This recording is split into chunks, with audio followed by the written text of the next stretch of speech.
acho que primeiro seria importante dizer de onde que eu falo para falar desse debate, dessa discussão decolonial latino-americana, que para mim é talvez hoje um dos pontos de chegada dessa minha trajetória, né?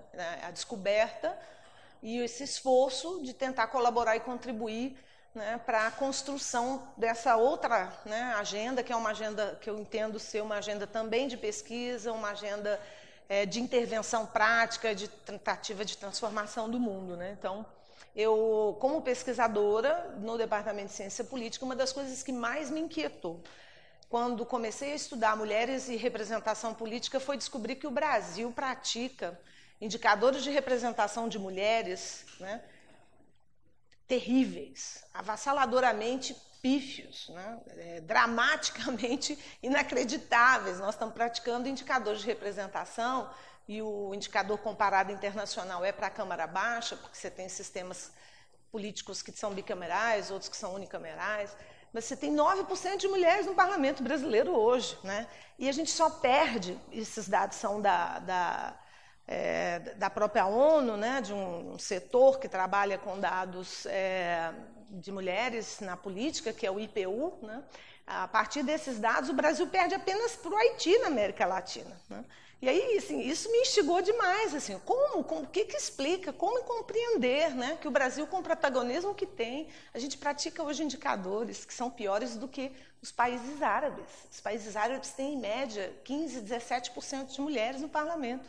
E as mulheres brasileiras não estão na mesma condição, né, de exclusão, né, e de marginalização social que estão as mulheres árabes, por exemplo. Então, efetivamente, isso me instigou muito. Então, a partir de um projeto de pesquisa, nós começamos a investigar essa situação na América Latina. 18 países foram escolhidos e nós fizemos, além de um levantamento de dados secundários e dados de inúmeras naturezas, não vou me estender muito na pesquisa, nós também visitamos, desses 18, 11 países, incluindo o Brasil, entrevistando atoras importantes desse processo, que eram os próprios movimentos sociais e movimentos feministas, representantes eleitas para os parlamentos, organizações internacionais, né, que têm tido um protagonismo e um papel importante no continente, e pessoas do executivo, né, de espaços de gestão, né, dessa questão das mulheres e dos direitos das mulheres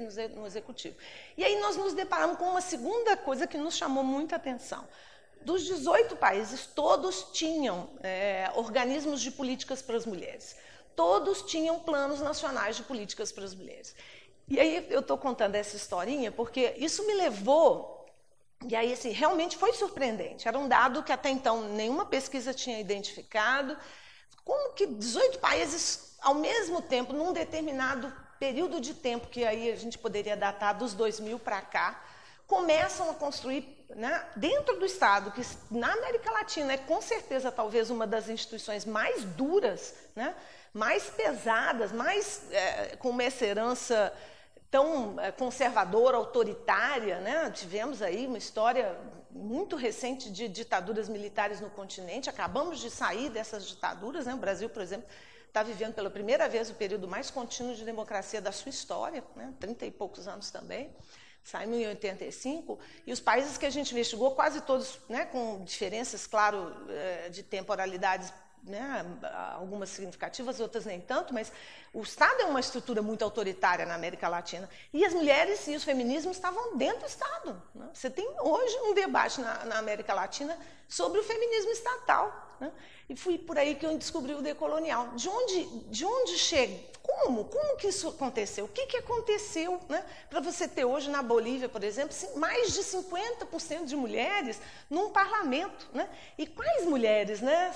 Quais são essas mulheres? São as mulheres indígenas, são as mulheres das comunidades, né, do feminismo comunitário. Então, isso realmente, o Equador também realmente me surpreendeu. Eu, como pesquisadora, descobri o feminismo decolonial pela pressão, né? Eu acho que esses caminhos, cada um chega através do seu próprio caminho, mas da pressão que os feminismos e os movimentos organizados de mulheres, em vários desses países, estabeleceram de pressionar o Estado, para fazer o Estado eu vou usar um termo que é da Bolívia, é das feministas bolivianas, que é despatriarcalizar o Estado, né? Então é muito impressionante ver a pujança, a força, né, a potência desses feminismos, né? E foi aí que eu cheguei nos feminismos decoloniais. Se eles são homogêneos, eu te diria que justamente uma das características clássicas, né, que a gente pode até dizer, do feminismo decolonial latino-americano é que ele não tem nada de homogêneo, né? De onde vêm essas mulheres? São feminismos comunitários, feminismos chicanos, feminismos negros, né, feminismos lésbicos, jovens autonomistas, feministas. A gente tem uma leva pluralizada, né, que é justamente um dos conceitos importantes do giro decolonial, é a ideia de pluriversalidade. E talvez a pluriversalidade, e o seu exemplo mais rico, seja essa realmente diversidade de atoras, né, dentro de uma agenda de transformações, de um movimento, né, que quer, inclusive, transformar a sociedade, né, mas também transformar as instituições que fazem parte dessa sociedade e estão enfrentando esses desafios. O Estado, para mim, é claramente uma agenda desses feminismos, apesar de muitas outras feministas não enxergarem esse caminho, porque tem também um debate muito acirrado, aí, por isso a pluralidade entre autonomismo e institucionalização, né? Mas eu entendo que o feminismo decolonial apostou nas duas frentes de luta, né? E, portanto, não há uma homogeneidade, né? Alguns elementos são comuns a essas várias agendas de mudanças, né, de buscar essas transformações. Primeiro, uma crítica muito contumaz ao cânone do feminismo euro-anglo-centrado, né? Então, você tem uma crítica que é bastante ácida e necessária, né, sobre o poder de centralização que tem o feminismo norte-americano, o feminismo europeu, né, de como essas agendas construíram formas de pensar, mesmo depois das críticas pós-coloniais, né, a gente ainda tem muita dificuldade de integrar esses sujeitos que durante muito tempo foram, essas sujeitas, que durante muito tempo foram as outras do feminismo, né, aquelas que não entravam, de fato, dentro entravam como atoras centrais, né? Entravam sempre na margem, na periferia, elas sempre estiveram lá, né? Mas, inclusive, a ideia do feminismo decolonial é pensar a partir dessas margens mesmo, né? Pensar a partir dessas fronteiras, né? Então, essa ideia do transfronteiriço é algo muito importante para o feminismo decolonial. Mas essa agenda de enfrentamento crítico ao que é essa produção, né? E tentar construir uma produção teórica própria, né? Nova, criativa, original, né, como uma estratégia de resistência epistemológica, né, de você construir, de fato, uma justiça epistemológica, porque, na verdade, não existe, né, a gente consome, assim como qualquer outro produto, aquilo e valoriza aquilo que vem de fora e não valoriza aquilo que a gente produz aqui dentro, e a América Latina tem autoras feministas importantíssimas que têm, né, tentado construir essa agenda das transformações, né? Então, isso é um elemento importante, uma crítica ao capitalismo, da forma como ele está constituído. Então, você tem uma luta anticapitalista, né? Boa parte dessas feministas decoloniais estão disputando essa agenda do avanço liberal, neoliberal no continente. É uma resistência, uma tentativa de construir, né, e o Fórum Social é um dos elementos que faz parte desse entorno, né, dessa agenda, e não resume essa agenda toda, mas a ideia do bem viver, o paradigma do bem viver, né, que não tem nada a ver com o bem-estar social, é uma outra forma, né, que as feministas andinas, por exemplo, estão produzindo, é muito interessante, ou seja, está disputando mesmo uma forma de vida, né, uma outra forma de vida que vai de frente a essa forma destrutiva, né, avassaladoramente consumista, destruidora, que é o sistema capitalista de produção na forma mesmo financeirizada, globalizada, que é o que a gente tem hoje, né?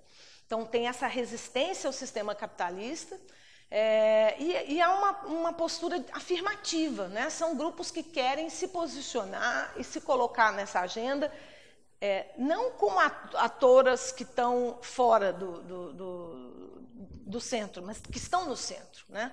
Então, assim, não sei, eu acho que resumindo um pouco o que eu acho que é comum, né, que elas vão trazer uma nova linguagem, novos conceitos, né, vão refazer esse caminho teórico e ressignificar esse projeto colonizador na América Latina.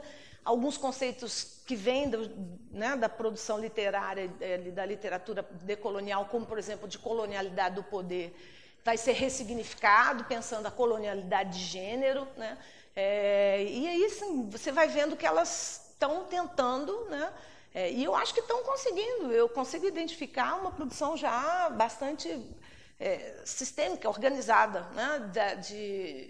De formas de pensar a teoria feminista, pensar a prática feminista, né, a maneira de intervir no mundo, porque uma das coisas que caracteriza o feminismo e sempre me encantou no feminismo é justamente que você pode ter um entendimento e uma percepção, né, que simultaneamente opera nas duas frentes. O feminismo é reflexivo de si mesmo e produz teorias sobre si, e o feminismo decolonial e os feminismos do Sul também estão fazendo isso, produzindo a teoria que dá a base e a sustentação compreensiva, explicativa para aquilo que elas estão fazendo na prática, né, no mundo real, né, nas transformações que elas estão operativamente fazendo no mundo, né, que é ser antirracista, ser antissexista, né, ser antipatriarcal, ser antilesbo, transfóbico, né, uma luta bastante dura, né, mas uma luta que tem produzido resultados que eu acho que, ao mesmo tempo, são resultados que podem ser pensados como uma construção teórica e que estão aí direcionados para um projeto de transformação da própria sociedade, né? Eu sou uma feminista acadêmica, como eu comentei, na minha trajetória é essa, e com esse um desafio a mais, que é pegar uma ciência que é ainda mais resistente, né, que opera bem dentro das caixinhas disciplinares, que é a ciência política, com um olhar permanentemente orientado para as teorias do norte, né?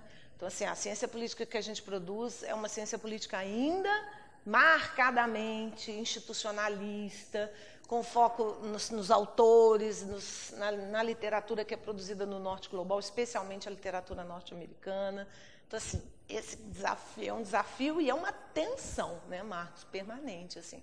Por quê? Porque é isso, assim, você vai ser, né, receber a rubrica de militante, né? O que você está fazendo é militância. Mas eu compreendo, né, que a atuação feminista na academia, ela tem e deve existir por inúmeros motivos, mas sobretudo porque a gente opera com 3 pilares na universidade, que são ensino, pesquisa e extensão.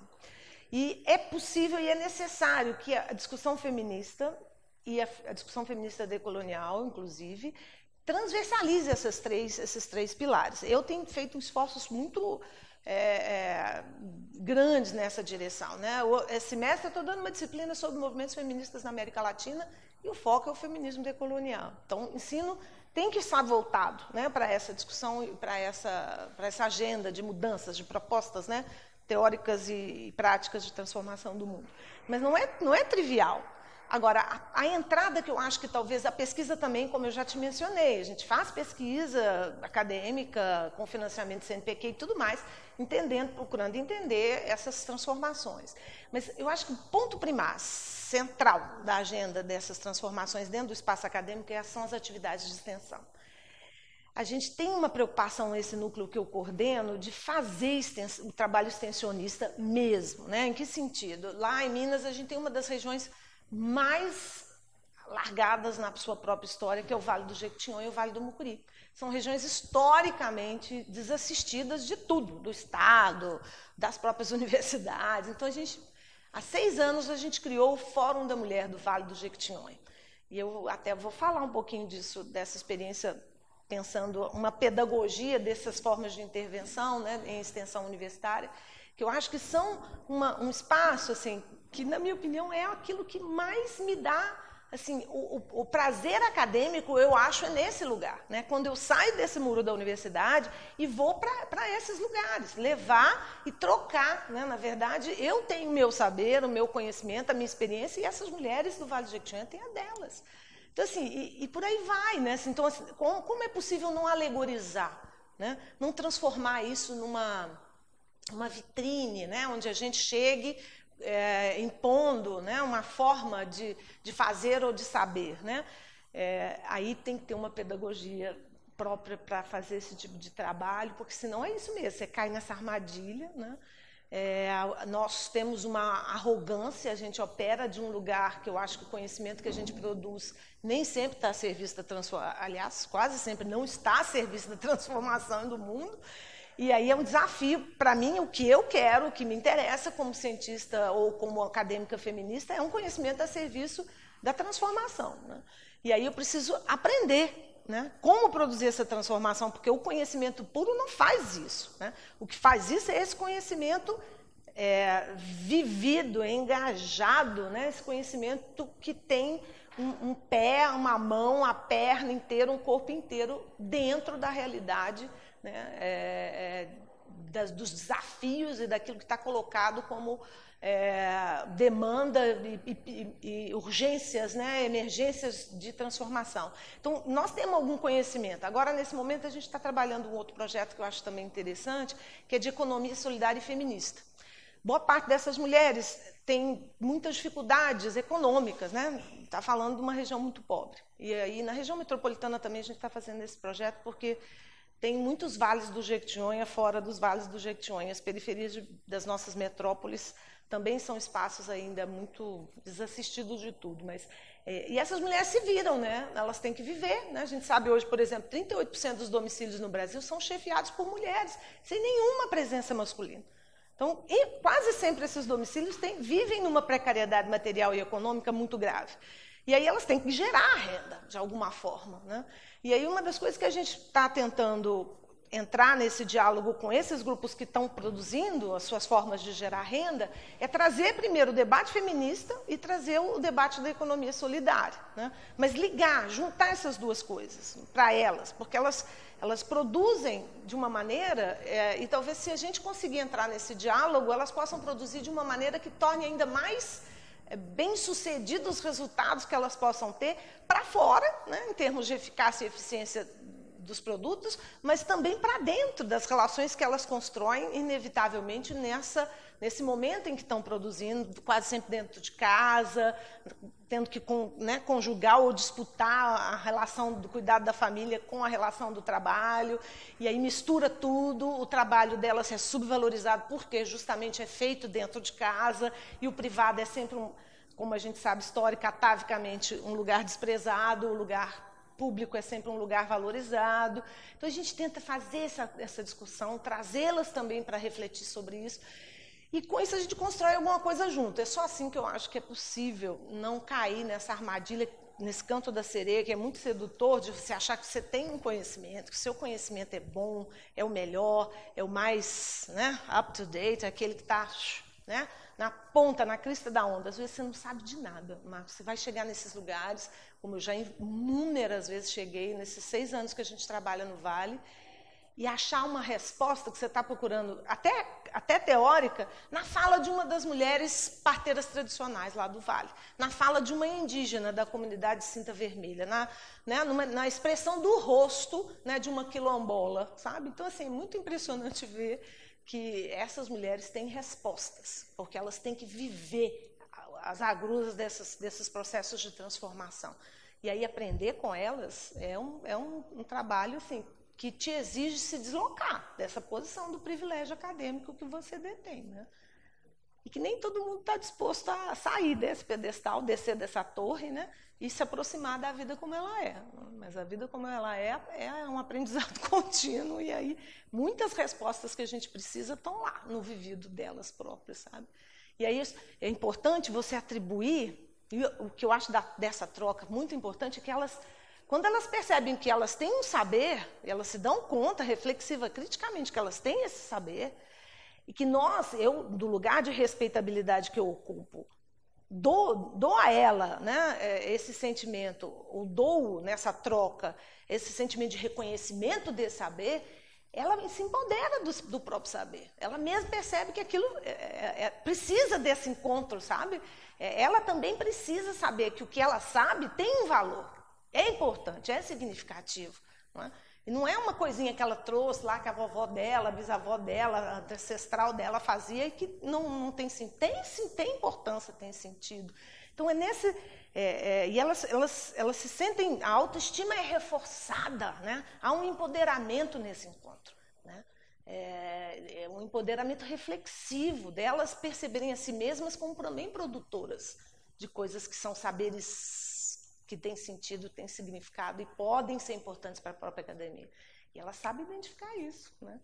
E são encontros belíssimos, né? Assim, nós vamos falar um pouco das pedagogias, assim, eu acho que tem uma coisa muito importante nesse caminho, que aí vira militância, não tem mesmo importância para mim que vire, né? Que é essa capacidade de sair de um rigor cientificista, né? E de uma neutralidade mítica na ciência, de que você tem que ter um procedimento estrito, regras que vão se repetir no tempo. Não há regras, Marcos. Esses encontros, as regras são muito sutis, né? Você pode ter indícios de traços, que é o que eu vou tentar, tentativamente, você pode identificar formas, por exemplo. A gente sabe que se reunir numa roda facilita a conversa. Né? Esse círculo, as pessoas se veem, elas se olham, elas veem o corpo, do que ficar naquela posição que a academia normalmente põe, né? Bota lá a figura no centro e todo mundo num auditório para trás. Então, há indícios de como que a gente pode produzir, né? A situação desse encontro para torná-lo mais permeável a que essas trocas de experiência surjam, eclodam, né? Então, a gente tenta falar um pouco sobre, teorizar sobre isso, é o que eu vou tentar fazer um pouco hoje, né? Tentativamente, porque nunca parei muito para pensar sobre isso. E aí as pessoas acham que isso não é ciência porque não tem as regras pré-estabelecidas, não está lá o passo a passo todo delineado, parará, parará, parará. E aí é isso, assim, e elas também sabem disso, sabia? Assim, essas lutas, né? Essas pessoas que estão lutando no seu cotidiano para sobreviver, elas não ignoram que a ciência tem um poder e tem um lugar, sabe? Elas sabem. E elas nos procuram também por causa disso, sabe? Para, em alguma medida, ouvir ou trocar conosco, né, aquilo que elas sabem que elas estão fazendo, para escutar um pouco se elas estão fazendo no caminho certo. Elas vêm com essa demanda, né, também, de que a gente está nesse lugar de saber, de notório saber e tudo mais. E às vezes para elas fica um pouco frustrante, porque elas também querem uma coisa pronta, né? Elas querem a nossa resposta. E eu não tenho uma resposta, né? Eu não tenho a resposta para dar. Uma das coisas que eu acho que tem uma aproximação, que não há dúvida que tem, né? Não há nenhuma dúvida. Esse feminismo decolonial é um feminismo interseccionalizado, ponto. Então, o debate da sexualidade, né, das diferenças sexuais, ele não é um debate em acréscimo ao feminismo. Ele está no centro da discussão decolonial. Assim como a questão étnico-racial está no centro da discussão decolonial. Assim como a questão geracional das jovens ou das mulheres das comunidades, né, mais velhas e das parteiras tradicionais, elas estão no centro dessa produção de conhecimento. Então, isso eu acho uma coisa novidade, porque o queer, ele entra muito na academia norte-americana numa disputa com as feministas e com os estudos de gênero e os estudos de mulheres. Eu tenho várias colegas muito inquietas, né, amigas de departamentos de estudos de gênero, se sentindo ameaçadas pelos estudos queer. Como se você pudesse, Marcos, na própria produção acadêmica ou na produção teórica, separar de maneira absoluta estudos autônomos de gênero e feministas de estudos autônomos de sexualidade, como alguns teóricos queers acham que precisa ser feito. Eu acho que o decolonial, de cara, já coloca essas duas coisas juntas, né? Nós vamos fazer o debate de gênero e feminista, mas a discussão da sexualidade está posta, está colocada. Tá? O decolonial é contra esse heteropatriarcado racista que a gente habita há séculos e que a gente quer realmente desmontar, quer desconstruir, quer dissolver, né? E refazer em outras bases, em outras medidas, de outras formas.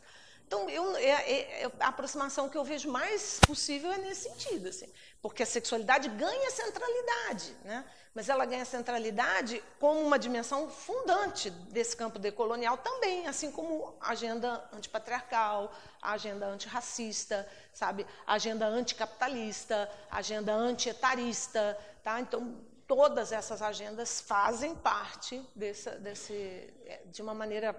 Eu acho que o conceito de interseccionalidade ainda é pouco para falar disso. Assim, a gente tem que inventar uma palavra nova. Eu acho que está faltando ao feminismo colonial. Por exemplo, a coisa transfronteiriça, eu me interesso mais do que só o conceito de interseccionalidade. Mas eu acho que a gente ainda está procurando, tateando um sentido, né? Eu, pelo menos, estou em busca de uma outra palavra para falar, um outro conceito, para falar disso que eu acabei de te falar, assim, que a sexualidade não é um estudo separado, ela não é um campo separado, ela está dentro, ela é um campo que é inerentemente dentro dessa agenda das transformações decoloniais.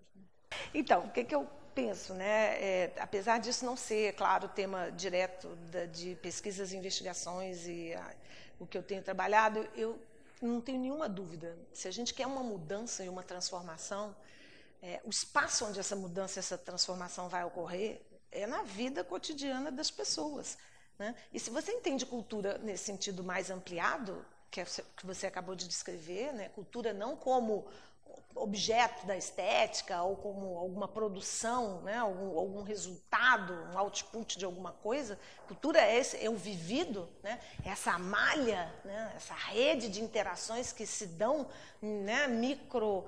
Rizomaticamente na vida todo dia, é essa cultura que tem que ser transformada, Marcos. É essa cultura que tem que ser antirracista, antipatriarcal, sabe? Antietarista, anticapacitista. Então, assim, se a gente não conseguir produzir intervenções, produzir resultados, efeitos que intervenham na própria experiência desse vivido das pessoas, nessa malha, nesse tecido, depois o Estado não vai se despatriarcalizar, porque as coisas vão acontecer. Claro, eu não acredito num caminho de mão única, não acho que só a mudança no micro vai transformar o macro. Eu acho que as coisas devem e precisam acontecer sinérgica e simultaneamente. Esse é um gigantesco desafio. As mulheres feministas tiveram que ir para dentro do Estado para começar a transformar o Estado, mas aí o risco qual? É que desmobilize societariamente, desarticule o movimento feminista, mas não desarticulou na América Latina, pelo contrário, o feminismo decolonial se frutificou, se fortaleceu e tem o feminismo institucionalizado nas ONGs, nos partidos, nos sindicatos e no Estado. Então, assim, eu aprendi que esse é o movimento que é necessário fazer. A gente tem que estar em todos esses lugares, fazendo essa luta e essa batalha. Então, a cultura é, talvez, uma das esferas mais difíceis de você transformar, porque as pessoas vão repetindo, né? Aquela coisa do padrão de uma ação que você repete no mundo, porque você aprendeu assim. Mas você já aprendeu assim para trás... racista, de forma racista. Você aprendeu para trás de forma lesbofóbica. Você aprendeu de forma patriarcal, machista, sexista. Então, você tem que desaprender isso, né? E reaprender. E se a cultura não for capaz de dar a oportunidade das pessoas reaprenderem, reaprender o olhar, reaprender a escutar, reaprender os sentidos todos que a estética pode nos oferecer, e eu acho que a discussão da cultura é lindíssima e belíssima, e assim, às vezes eu falando aqui durante 40, 50 minutos, você vê numa cena, numa performance, no teatro, numa frase de uma poesia, aquilo é muito mais transformador do que 30 horas de fala de uma professora da academia. Então, a gente tem que trazer esse sentido dessa estética e dessa transformação cultural a serviço desse processo de transformação. Eu só entendo que é possível a gente construir um outro modelo de sociedade se a gente construir outra cultura, né? Então, se a gente não construir essa outra cultura, a gente não vai construir uma sociedade realmente democrática, porque a democracia que a gente está vendo e está assistindo agora é farsa, né? É uma farsa isso que a gente está vivendo. Então, assim, enquanto farsa, eu preciso criar a realidade verdadeiramente democrática. E se eu não intervir na cultura, não vai acontecer. A gente tem um papel de mediação, um papel da tradução. né? Eu acho que a gente que trabalha, né, eu como uma intelectual engajada, uma intelectual acadêmica, feminista, assim, eu tenho certeza que esse meu corpo serve para alguma coisa, é para ser um veículo, um instrumento, um meio, porque a gente detém códigos que esses atores do Estado reconhecem e legitimam, né? E a gente tem que usar isso a serviço desse processo de transformação e tentar traduzir, mediar essa passagem, né? Outro grande desafio é pensar como fazer isso, sem dúvida nenhuma, né? Mas para isso tem que pensar nessas coisas pedagogicamente, assim, o que é esse lugar, né? Pensar um método, uma pedagogia, que não vira uma coisa engessada, mas eu acho que a gente tem um papel muito importante de mediação nesse processo. Nós, assim, os agentes culturais, esses que promovem e pensam a cultura desse viés que a gente está discutindo aqui, os acadêmicos que estão comprometidos com uma agenda de transformação decolonial ou feminista, antirracista, antipatriarcal, tudo isso, a gente tem que fazer esse papel, né? A gente tem que ocupar esse lugar da mediação e da tradução desses mundos pluriversais todos. Acho que isso é possível, né? E acho que é necessário mesmo, é urgente, né? É urgente. Se a gente quer construir alguma coisa alternativa, né? Ontem a gente estava falando dessa ironia, né? No momento em que a América Latina está vivendo talvez uma efervescência societária, né? Pelo menos do ponto de vista do feminismo, eu não tenho nenhuma dúvida. A gente vive, eu chamo isso de quarta onda feminista na América Latina, eu tenho nomeado dessa forma. A gente está vivendo uma onda renovadora feminista, né? Todas essas marchas, os festivais, né? Esse momento da institucionalização no Estado, tudo isso é de uma efervescência monumental. E é nesse momento que vem, de novo, um esforço orquestradamente, né, pensado de desmobilizar essas energias e essas forças. Por quê? Porque isso estava incomodando, Marcos. Porque isso é transformador. Porque isso pode gerar um tipo de reflexão e de crítica que abala sismicamente essas coisas enraizadas, essas elites, essa cultura do patriarcado, essa cultura do racismo, essa cultura da lesbofobia, da homofobia. E é isso, né? Esses grupos organizados ultraconservadores, neofundamentalistas religiosos entenderam que eles estão diante de forças poderosas de transformação e estão agindo contra elas, né? Não tem outro diagnóstico. É uma ironia, mas nós temos que construir nossas formas de resistir a isso. E a cultura, eu acho que é um campo absolutamente urgente e necessário. Assim. Então, assim, que bom que vocês fazem isso, né? Porque a gente precisa de mais gente fazendo, né? Porque senão não muda muita coisa, não. Então, eu acho que vocês conseguem juntar coisas aqui. Não sei se certamente você já parou para pensar sobre isso, mas juntar audiovisual, teatro, reflexão acadêmica, cinema, né? Assim, isso é maravilhoso, sinceramente. Assim, eu acho de uma novidade e de uma criatividade que são necessárias mesmo. Assim. Por quê? Por isso, porque são as formas que a gente apreende a realidade, elas são muito diferentes, né? As pessoas do dia a dia, elas às vezes, eu sinto isso às vezes, assim, o fato de eu chegar lá no Vale, fazer um evento, como tipo um seminário, bem nesse formato, que nunca é só acadêmico, porque tem que ter oficina, tem que ter o espaço para as danças delas, para a comida delas, então a gente tenta modificar a forma como a gente tradicionalmente na academia costuma trabalhar produzir evento, né, que é chegar lá com conhecimento e sentado todo mundo escutando. Então isso não funciona.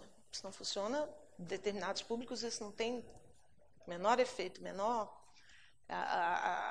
portanto, eu não consigo fazer o que vocês fazem, nesse sentido de usar tantos outros recursos, o vídeo, né, a memória, o documentário, o corpo com a dança, o teatro. Essas formas de uso de outras linguagens, elas são muito poderosas. Você não precisa ter dúvida disso. Assim. Uma vez nós passamos um filme, né, para as viúvas de Cordeiro, né, para as mulheres no Vale, assim. E eu tinha já feito de outras versões do fórum, outras tentativas de discutir com elas esse enraizamento dentro das famílias, da coisa conservadora e patriarcal. Mas isso vira sempre muito rapidamente um debate sobre eu fui violentada, eu virei vítima da violência. E eu queria, além dela só fazer o relato pessoal da violência, ainda que invariavelmente quase todas elas tenham relatos pessoais de experiência de vida de violência íntima, né, com seus parceiros, seus namorados, seus maridos, seus filhos. Então, assim, a violência é a moeda corrente. Mas eu queria além disso.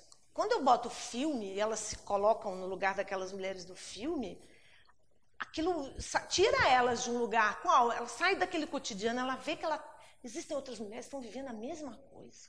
E aí elas se perguntam, sabe? Uai, por que acontece? Isso aqui é onde, professor? Isso aconteceu lá no país árabe. Aí elas dizem, mas no país árabe é muito diferente da nossa realidade. E por que isso se repete? Aí elas saem delas mesmas, você está entendendo? Necessariamente elas conseguem projetar esse lugar da violência, da experiência da violência, como uma coisa que não acontece só com ela. Não é uma coisa singular.